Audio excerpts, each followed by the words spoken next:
Welcome back. If you've just joined us, you're watching the news at 10 on Channels Television, broadcasting live from Lagos. Well, here are some pictures you sent into our Eyewitness portal. And we'll begin with this one from Sokoto town in Sokoto state, showing a car overloaded. Our Eyewitness reporter says that this is not only dangerous, but also becoming a frequent occurrence, and asks that such practices be discouraged. Next is this one from Katsina town in Katsina state, showing a queue of vehicles waiting to buy fuel.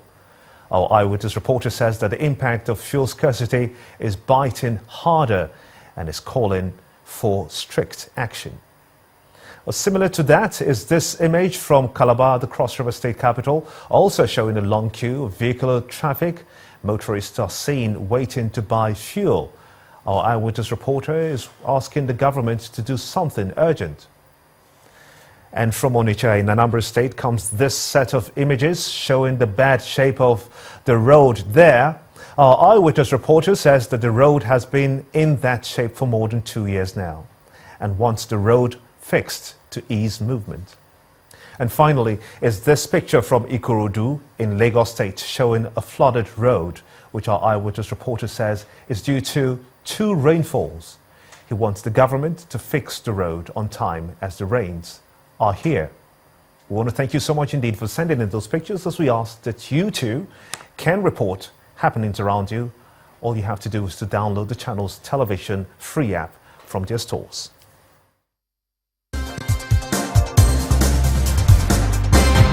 Airtel, the smartphone network. You're watching the news at 10 live on Channels Television, reaching you from Lagos. Let's quickly shift gears now as we take you to our Abuja studio, where Linda Agibe is standing by to take us through. Linda. Hello, Gimba. Thanks for joining us and welcome to the nation's capital. And also thanks for keeping us up to speed with the recent developments in the NNPC and the power sector. Now, 2 senior advocates of Nigeria, Mr. Ricky Tafa and Mr. Joseph Nwobike, were today arraigned by the Economic and Financial Crimes Commission, EFCC, before 2 different judges of a Lagos High Court sitting in Lagos, while Mr. Tafa was arraigned on a 27-count charge bordering on failure to declare his assets, making a false statement and offering a gratification to a public official. Mr. Nwobike was arraigned on a 5-count charge of allegedly attempting to pervert the course of justice and also of offering gratification to a public official. Both men pleaded not guilty and were admitted to bail on self-recognition. The trial in Mr. Tafa's case has been fixed for March 22nd and 23rd, while that of Mr. Nwobike's case was adjourned to April 11th, 21st and 22nd. The National Publicity Secretary of the People's Democratic Party, Mr. Pt.2, who is standing trial for alleged money laundering offences, has lost his no-case submission filed before a federal high court sitting in Abuja. Ruling on the suit, Justice Okon Abang says the prosecution has been able to establish a prima facie case against the defendant, as there are several questions he needs to answer.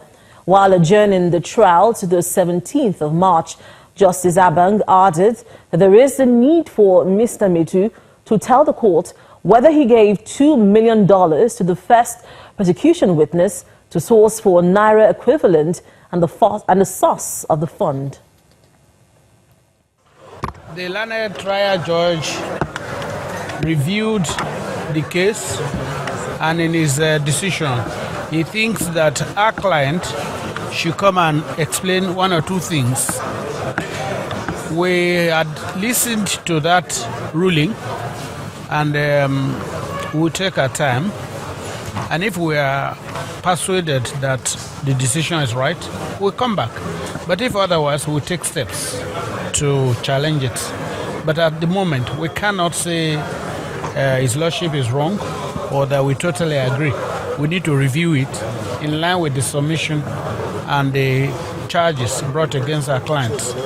In respect of the second application, concerning the substantive criminal matter, the ruling on the no case submission, that as well has been dismissed. And the court was very forthright in stating the principles of law. At the point of no case submission, you don't dwell into evidence. You only look at the evidence adduced by the prosecution, whether a prima facie case has been raised, which was our contention in this case, that there was a prima facie case which would have warranted the defendants to enter into their defense. And the court upheld our position and dismissed the no case submission. So the stage is now set for the defendants to defend themselves. Meanwhile, the trial of a leader of the indigenous people of Biafra, Mr. Nnamdi Kanu, has been stalled following an application for stay of proceedings filed by the accused counsel. Mr. Kanu's lawyer, Chuks Moma, told the court that he has filed a motion for stay of proceedings, having filed an appeal against the ruling of the court permitting the secret trial of Mr. Kanu. The prosecutor, Mohammed Diri, told the court that he needs time to respond to the fresh motion. Delivering a short ruling, Justice John Soho adjourned the case to the 5th of April 2016 for further hearing. Now, the closure of the Mile 12 market by the Lagos State Governor seems to be taking its toll on the traders, as the leadership of the market claims they lose over 300 million naira daily. They are therefore appealing to Governor Akinwumi Ambode to look into their plight and lift the embargo placed on commercial activities there since peace has returned to the area. In our community report today, our correspondent Chrissy Lems takes a look at the impact of the order slammed on the market. Etisala, now you're talking.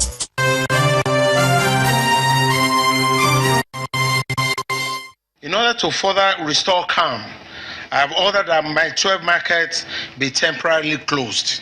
Lagos State Governor Akinwumi Ambode on the closure of the popular Mile 12 market following the recent agility crisis, which has led to the loss of lives and property. Days after the announcement, our visit to the market reveals little or no business activities. Shops are locked. Some people mill around, and a few more with long faces stare into the open space, an indication that the order may be taking its pound of flesh. Our people cannot bring in the goods again, and the one they have are rotting.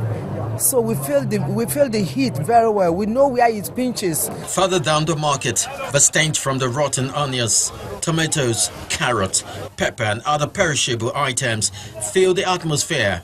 And the leadership of the market claims they are just victims of circumstances, as they were never part of the crisis.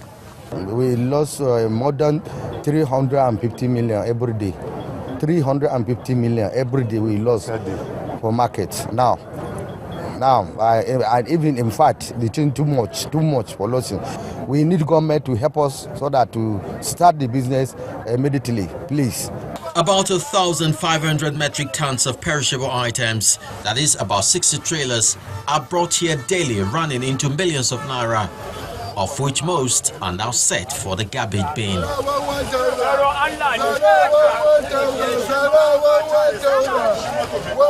Baskets of tomatoes are sold for as low as 800 naira, and this buyer expresses sympathy. We are buying it 500 or 400. If you even price it lower, they will still collect the money. But we know that they are shorting. At least we are human beings like them. So that is why we are even begging for them, pleading for them, that they should consider them. As more trailers arrive from the north, they get off at Kara by Bega, where business seems to have shifted. When you go to Bafuna, you see a lot of trucks parked by the roadside, perishing. All we saw is perishable item. Right now in the market, you see this is a park, but inside the market we have well over 30 trucks of perishable items that are there. It's sinking, perishing, and of course we are seeing loose, and there's nothing we can do about it. And it's very terrible. We are appealing to His Excellency to please consider us and reopen the market.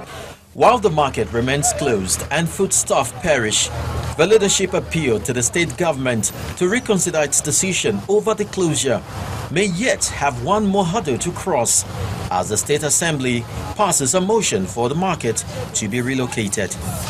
Chris Illems, Channels Television News.